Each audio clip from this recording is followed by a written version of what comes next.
Guys, we are almost at NM College. I'm giving a college talk. It's been a while. This is my first interactive student session since we've started doing this whole thing. So I'm super excited. We'll take some questions. We'll see what the students want to know. I don't know what they're going to ask. So let's see.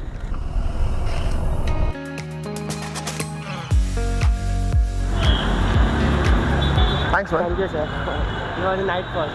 Thank you. We are here. Let's speak to some students. Let's have some fun. Chalo. Let's go.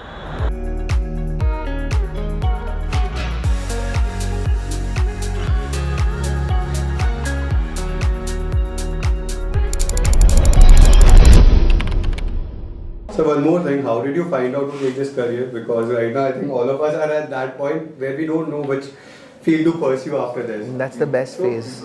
But how do you come up after this? It's the best phase. It's the most troublesome phase because you don't know what to do and what to leave. Like you're always confused, you're always with this thing that someone is doing better than what I am. See, one of the biggest scams that society has pulled on us is this idea that you have to choose your field without knowing your experience in each field. Yeah, exactly. How are you supposed to do that? That's like the worst thing. So earlier, the concept was that if your father was doing it, you will do it. And that made sense. Because there you have certain privileges already. You're not starting from scratch. You have your father's or your family's advice, your resources. But now you're taking some random thing. How are you expected to stick to that? You won't.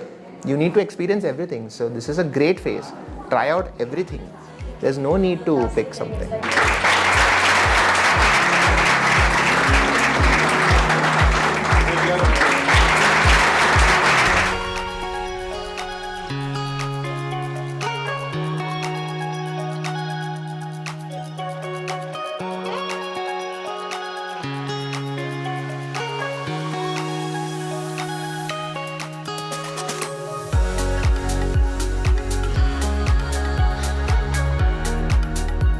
What actually is love and what happens when that doesn't go on or it just breaks up? Because I have seen my friends, I have seen people, almost all of us have seen people get into wrong habits because of it, or maybe they get to a stage where they are feeling depressed. I don't want to ruin it for you guys.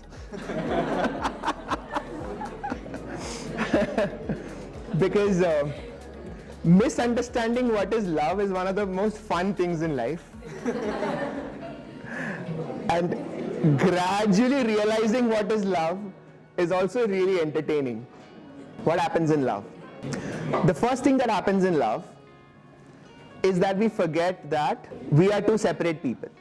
And it sounds very illogical. But for some reason, your brain develops this fantastic ability to think that two people are actually one person. Your brain has a part where it can judge its own body. When you're in love, that map includes the other person. And this is truly beautiful that your brain can do this. And for a while your identity included another person, and now that person is no longer there, you have an identity crisis. You feel like something is missing. And so the pain that you feel, that heartache that you feel, is actually your body trying to remind you that, listen, I'm incomplete, bring it back. And the recovery from a heartbreak is basically your brain rewiring itself to remind itself that you don't need the other person to be complete. In a very basic sense. And that is part of neuroplasticity. So neuroplasticity is the most scientific way of explaining how to recover from a heartbreak.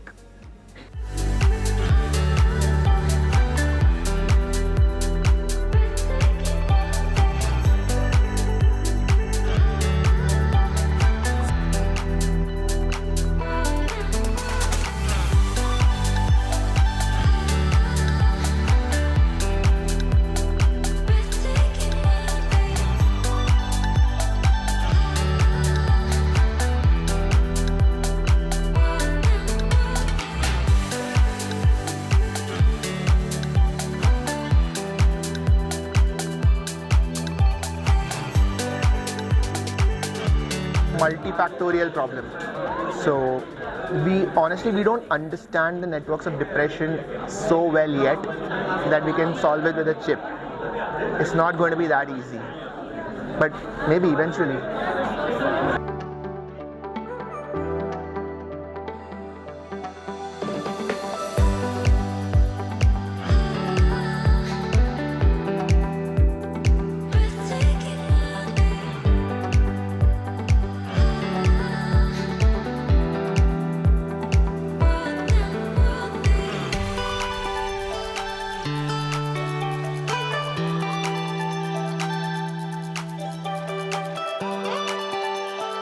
So just finished our talk at NM.